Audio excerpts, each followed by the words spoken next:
네, 호세아 8장 함께 읽었습니다. 4절에 보시면 그들이 왕을 세웠으나 내게서 나는 것이 아니며 그들이 지도자들을 세웠으나 내가 모르는 바이며 그들이 또 그 은, 금으로 자기를 위하여 우상을 만들었나니 결국은 파괴되고 말리라. 이렇게 말씀합니다. 왕을 세우고 지도자를 세우는 것은 국가의 아주 중요한 일입니다.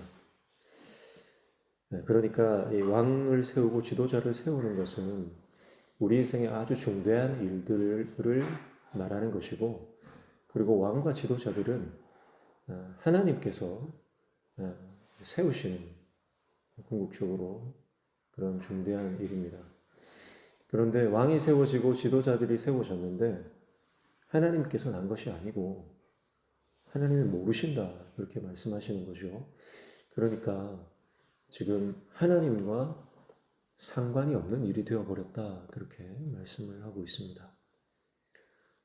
우리가 목사가 되고 장로가 되고 권사가 되었는데 하나님이 내가 세우지 않았다, 나는 그 목사 모른다, 그 장로 모른다, 그 권사 내가 모른다, 그렇게 말씀하시면요, 직분 받은 것 아무 소용없는 겁니다.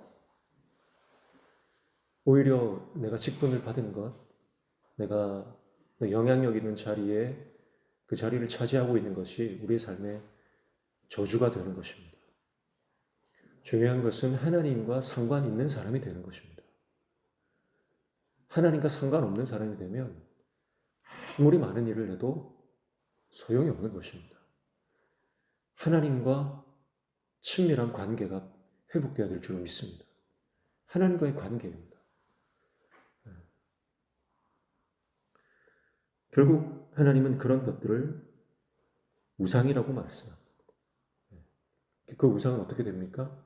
파괴되고 말 것이다. 파괴되고 말 것이다. 그렇게 말씀합니다. 하나님과 상관없는 모든 것들은요, 결국은 다 무너지는 것입니다. 6절에도 이것은 이스라엘에서 나고 장인이 만든 것이라 참신이 아니니 사마리아의 송아지가 산산조각 나리라 그랬습니다.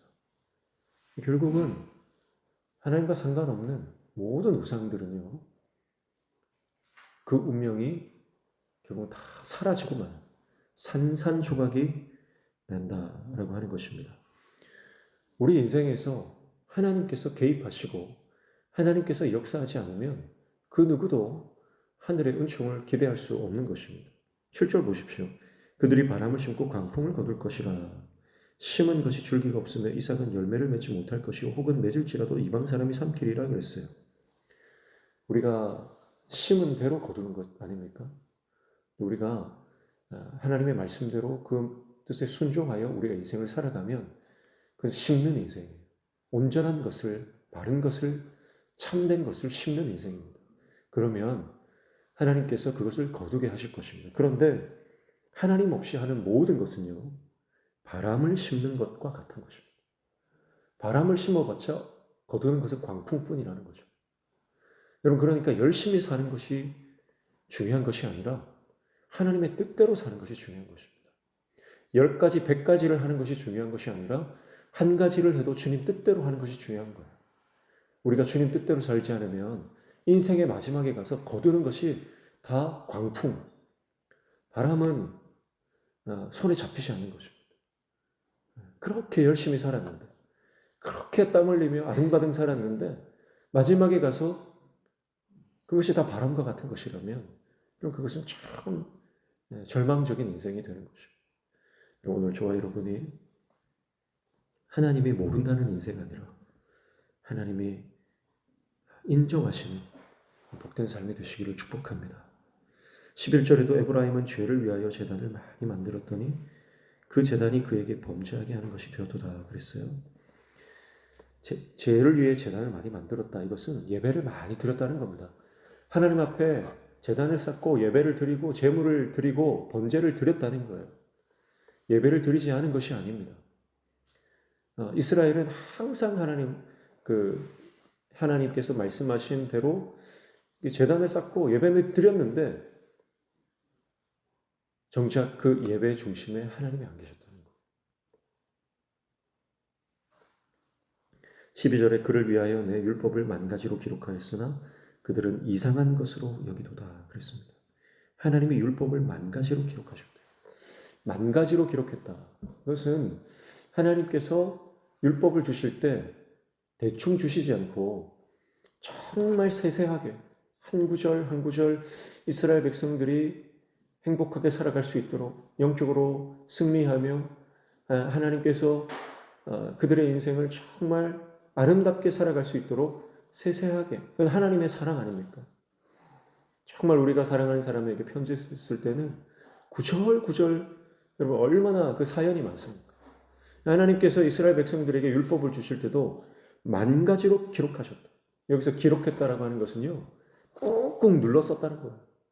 네. 돌에 새겼다 이 말입니다. 하나님께서 대충 율법을 주신 것이 아니라 정말 하나님의 마음을 한자 한자에 담아서 꾹꾹 눌러 쓰는데 돌에 새겨서 주셨다는 거예요. 그게 하나님의 사랑이죠. 그런데 이스라엘 백성들은 그 하나님의 율법을 이상한 것으로 여겼다. 이상한 것으로 여겼다. 라고 하는 것입니다. 뭐가 필요하냐? 뭐 이렇게 복잡하냐? 귀찮게 여기고 필요 없는 것으로 여기고 그래서 율법을 떠나고 자기 마음대로 너무 귀찮은 거예요.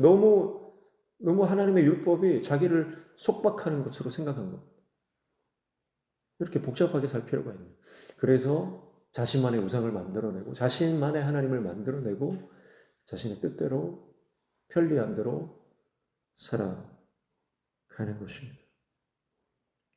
그런 인생을 하나님은 예배를 많이 드렸으니 잘했다. 봉사를 많이 했으니 잘했다. 헌금을 많이 했으니 잘했다. 그렇게 말씀하시는 것이 아니라 내가 너와 상관이 없다. 그렇게 말씀하신다는 거예요. 오늘 우리의 삶이 하나님과 연결되시길 축복합니다. 하나님과 소통하시기를 축복합니다. 하나님과 동행하시기를 축복합니다. 하나님과 밀접하게 친밀하게 그 관계가 회복되는 것이 먼저입니다. 오늘 우리 삶에 있는 모든 내가 만들어낸 우상을 제거하고 하나님만을 왕으로 모시고 그분의 말씀에 순종하며 열매 맺는 인생으로 살아가는 저와 여러분 되시기를 주님의 이름으로 축복합니다. 기도하겠습니다. 하나님 아버지, 하나님께서 우리에게 율법을 주시면 우리를 사랑하시기 때문에 우리를 끔찍히 아끼시기 때문에 우리에게 그 은혜를 주시는데 하나님, 헛된 것, 썩어질 것, 산산조각나고 파괴될 것에 마음을 두지 말고 오직 하나님께 우리의 마음을 쏟고 마음과 뜻과 정성을 다해 하나님을 예배하며 하나님 따라가는 인생이 되게 하여 주옵소서. 오늘도 주님 말씀 붙잡고 기도할 때 우리의 기도에 들어 응답하여 주시며 우리의 삶에 막혀진 문들이 열려주는 형통의 은혜 허락하여 주옵소서. 예수님의 이름으로 기도하옵나이다. 아멘.